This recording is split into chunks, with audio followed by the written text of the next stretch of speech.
대선 전후로 증시는 어떻게 흘러갔는지, 얼만큼 하락을 하고 또 언제 반등이 나왔는지, 그 정도에서는 기술적으로 반등이 나오는. 미국 대선이 약 보름 앞으로 다가왔습니다.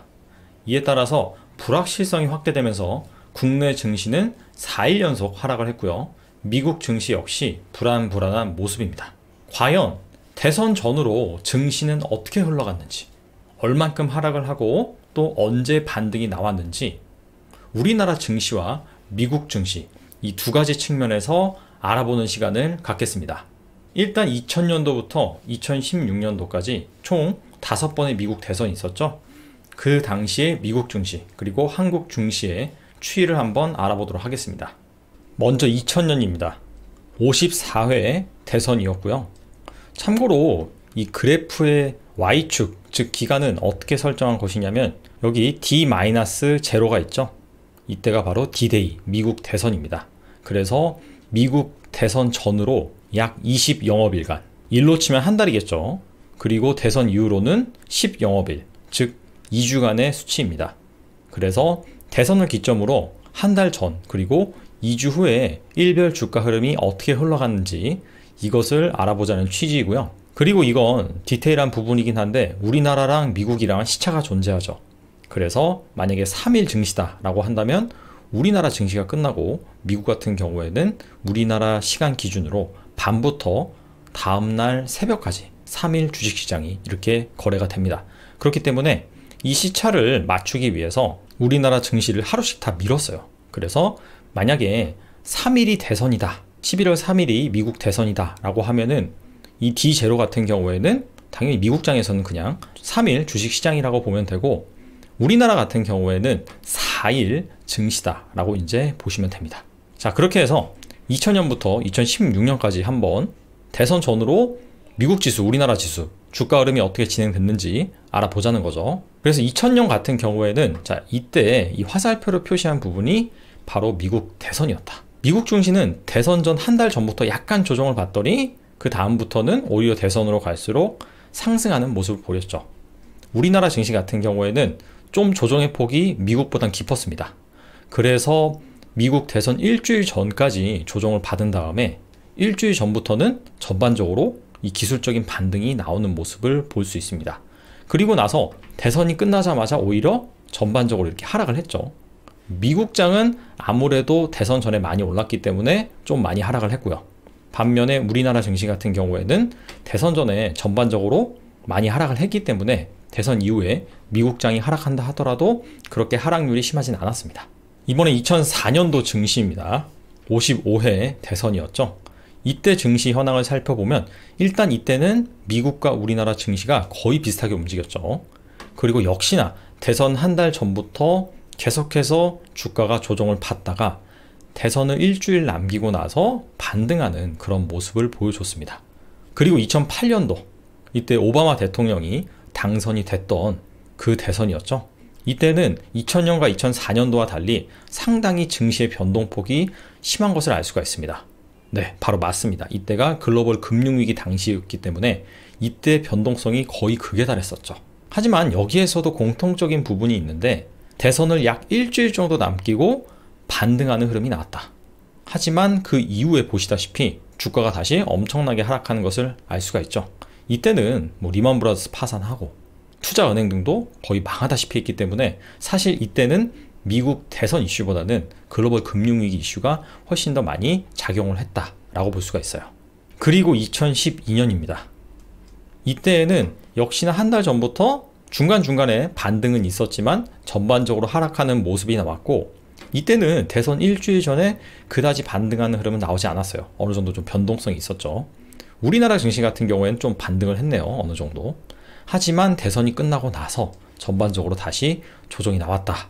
그리고 마지막 2016년입니다. 이때 트럼프 대통령이 당선이 됐죠. 그래서 대선을 앞두고 한 달 전부터 미국장 같은 경우에는 전반적으로 횡보를 하다가 약 한 10일 전부터 조정이 나옵니다. 그리고 한 D-2일 정도, 대선이 시작되기 2일 정도부터 반등하는 흐름이 나왔다. 우리나라 같은 경우에 조금 다르죠. 우리나라는 미국보다 전반적으로 더 많이 조정을 받은 다음에, 그리고 나서 이건 마찬가지예요. 대선 한 이틀, 3일 앞두고 반등한 흐름이 나왔습니다. 그리고 대선 이후에는 미국 시장은 전반적으로 상승한 반면에 국내 시장 같은 경우에 좀 조정을 받았죠. 자, 이때는 왜 그러냐면 미국 같은 경우에는 트럼프 대통령이 됐을 때 자국을 위해서 보호 무역주의를 하겠다라고 얘기를 했었기 때문에 미국을 제외한 약간 이머징 국가 같은 경우에는 어느 정도 좀 불확실성에 휩싸여 있었습니다. 그리고 트럼프가 어디로 튈지 모르잖아요. 그래서 그런 불확실성도 있었기 때문에 국내 증시 같은 경우에는 좀 더 조정이 진행된 다음에 반등하는 흐름이 나왔습니다. 그래서 지금까지 총 2000년도 이후부터 5번의 미국 대선이 있었는데 미국 대선을 앞두고 한 달, 그리고 대선이 끝나고 나서 2주간 증시 흐름을 살펴봤는데 일단 2008년도는 글로벌 금융위기가 극에 달했었던 그 시기였기 때문에 제외를 하겠습니다. 그리고 보면 2000년도 그리고 2012년도 이 두 번의 대선 이후에는 오히려 증시가 하락을 했고요. 반면에 2004년도, 2016년도 같은 경우에는 대선 이후에 증시가 반등을 했습니다. 전반적으로 주식시장이 가장 싫어하는 것은 불확실성입니다. 그렇기 때문에 미국 대선이 끝나고 나서 불확실성이 해소가 됐기 때문에 사실상 반등하는 흐름이 일반적인 것인데 왜 2000년과 2012년에는 반등하지 않고 오히려 하락을 했느냐? 일단은 2000년 대선에는 바로 재검표 이슈가 있었습니다. 이때 당시에 일반 투표 결과 엘고어 후보가 48.38%, 부시 같은 경우에는 47.87%. 그래서 엘고어가 앞섰습니다. 하지만 미국의 선거 제도는 우리나라와 다르죠. 선거인단 기준으로 대통령이 선출이 되잖아요. 그래서 엘고어의 선거인단은 266명, 부시의 선거인단은 271명이었습니다. 그래서 일반 투표에서는 엘고어가 이겼지만 선거인단에서는 부시가 이겼다. 그리고 일반 투표 표 차이가 0.5%였습니다. 그래서 0.5% 미만이면 재검표가 가능합니다.